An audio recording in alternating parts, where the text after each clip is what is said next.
guys!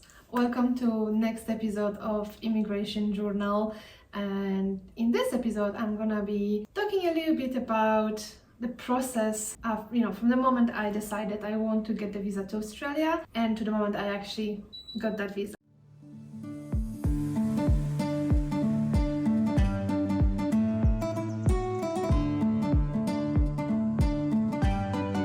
But before we get there, I just want to tell you, something I've been thinking about, why I'm doing this, why I'm recording those videos, and it actually got me that one of the reasons, I was talking in the intro video about, just me sharing my journey. But also, actually, there's a lot of talk recently in Australia about immigration and how we steal the jobs and the houses. And lots of Australians are calling for immigration to stop, even to stop completely. So it kind of just got me thinking, maybe those videos, if anyone is watching, you Australians, perhaps just seeing the journey, how it actually is for us immigrants in Australia, you will then get a better understanding of how it really looks like, that we don't really steal your jobs or houses. But yeah, okay, that's just a side. Today we're gonna be talking about my journey, how I got my visa. Also, Nonokito was a little bit sick last week.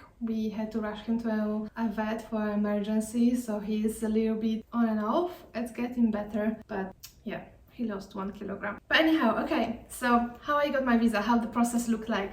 8, 9, 10 years ago, to get a visa to Australia, it was a completely different process for us, at least Poles. To get the visa, we only had 200 places per year to get work and holiday visa. Now, and there was only one day in a year that you could put your application. Now it's way more places, and I think there's at least 2 different dates when you can apply, but don't quote me on that, I'm not too sure.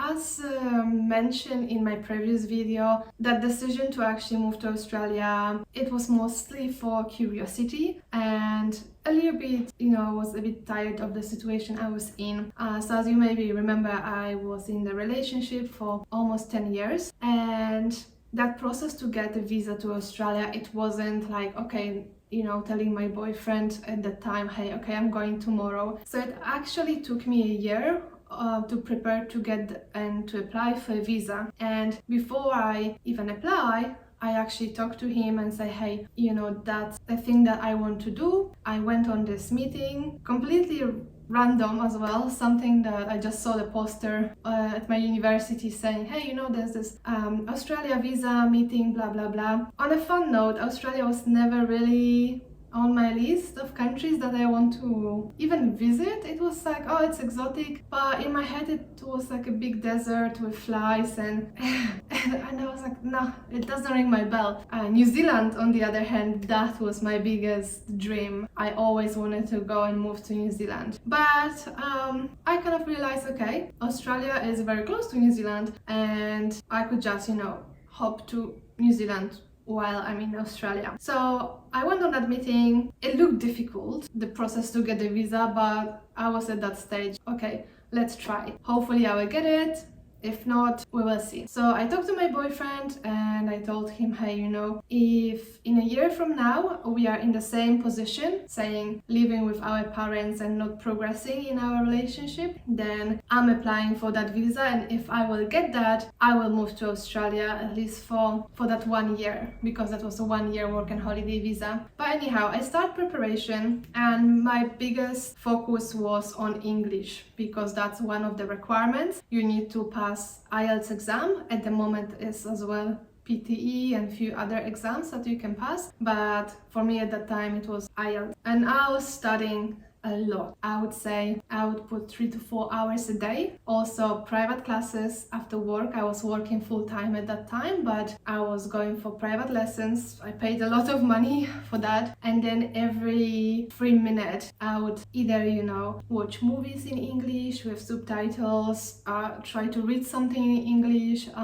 Obviously I did all the books with exercises, and in 3 months I actually improved like the whole one level up. So that was a big progress in a very short period of time. I passed my IELTS. It was enough to apply for a visa. So the next step was to get a document from the Polish government. I don't remember that document. It was something from one of the departments of family and something. I think it was just saying that hey, she can go and participate in that program. To get that document, it was only one day in a year in Warsaw, and I was applying for that work and holiday visa with the agency. And I remember my agent, she said, okay, don't worry, I'm gonna be there. I will apply for that visa. But I knew that the whole process is basically first come, first serve. Obviously, there are requirements that you need to meet, but for this document, if they only give 200, so if you don't get that document in that year, you're done. You need to wait the whole year to apply again. For those who knows me, I don't leave those kind of,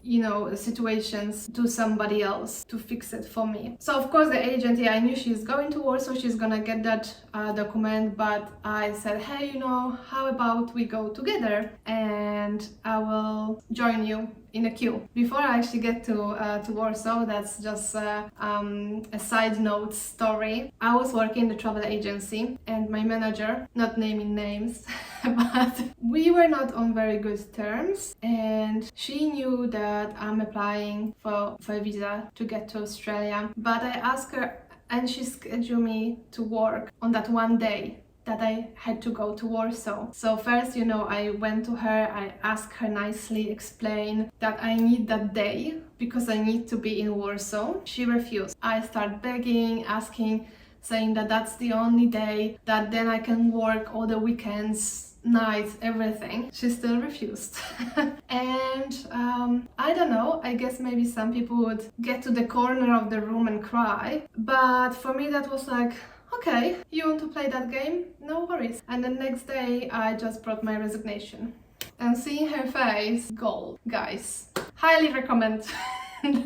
Really, that was amazing. That was the best thing ever. I mean, it is upsetting because I'm thinking, hey, she knew how important that is for me, but still, she was just being a B person. That's how a path split. So I went to Warsaw, and good that I did, because I went, so the department was, I think, open from 8 in the morning. I was there at 5, and there were literally people in tents sleeping in front of that government building. And I was at 5 and I was already 120 something in a queue. When my agent came, the queue was a good 300 people. So I guess what I'm trying to say here, if I would not be in that queue, she would never get that document for me because she was way too late for that. When she came, we actually swapped places, and she had few other applications for few other clients from that agency.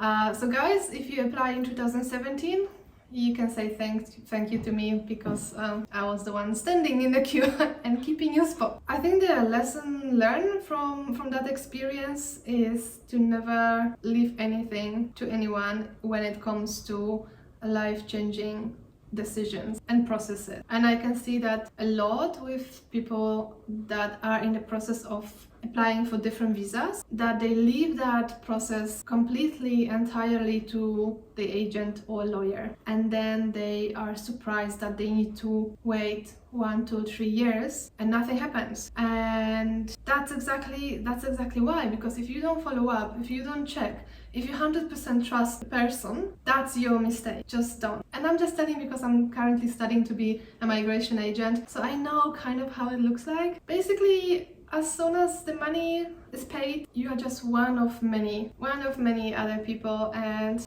they're not liable, if you're gonna get the visa or not. You actually sign a contract, and when it says that, hey, if you're not gonna get the visa, well, that's not my fault. So please, that would be my advice. If there's something important, it can be visa, it can be anything, maybe, I don't know, a wedding or preparing for something else. Don't leave those important things 100% to other people. Even if you're not an expert in the area, research. We have now AI, Google, everything. you have access to information, so just do your own research. You going? Okay, too hot now. Okay.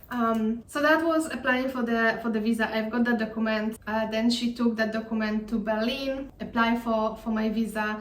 I think it took, I don't know, a month or so when I received an email that my visa was granted. So, you know, during that process, my family, they didn't know anything that I'm applying. So it was the whole year of me just preparing and studying and not really sharing that information with anyone. And the reason being, I was kind of afraid that if I'm gonna share that, first I'm gonna jinx it. Second, I was afraid that people around me would try to demotivate me and scare me, because that happened before with some other plans, when I wanted to travel, hitchhike to Portugal or something, and I've just got so many negative information, what all bad things will happen to me on the journey. Even though I kind of knew, hey, that's silly, but it was just too many. I thought, okay, well, maybe that's true, maybe I'm not gonna do it, and I gave up. So lessons learned from that experience. I thought, hey, I'm not gonna really share that idea, also because quite often my ideas were taken as a little bit silly, a little bit crazy. It was like, oh, Monika and her, another idea or another adventure. So I was like, okay, I will tell them once it's done. And once I got my visa, I knew that that's still not quite this yet, and I knew that I could still be stopped with all the negativity. So what I did next, I actually got my ticket, and I knew, hey, now I got my ticket, I have my visa, it's done. And that when it comes to the conversation with my family, and I remember that that day I invited my mom and my stepfather on a sofa, and I started, hey, I need to tell you something. So of course immediately they thought, oh my god, are you pregnant? I'm like, no, of course, you know how much I love children. When I told them that I've got a visa to Australia, I think they were shocked but also happy. I think they, at that particular moment, I think they didn't really realize all the implications of what I'm saying. So at that moment they were like, oh well, that's amazing. That, like, I think my mom was actually quite proud. So that was a big moment, and I remember being scared, excited, happy. I knew that my life is gonna change, but I was quite ready to go on that adventure.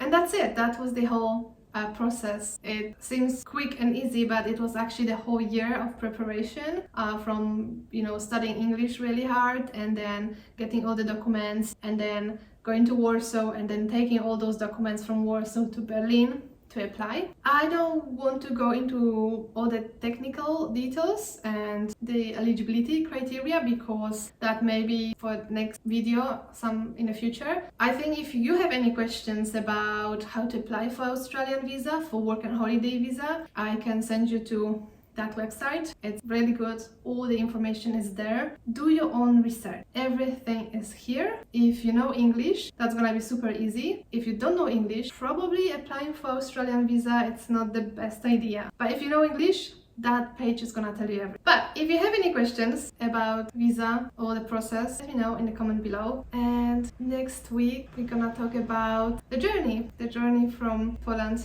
to Australia, that big trip that I did on my own with one suitcase.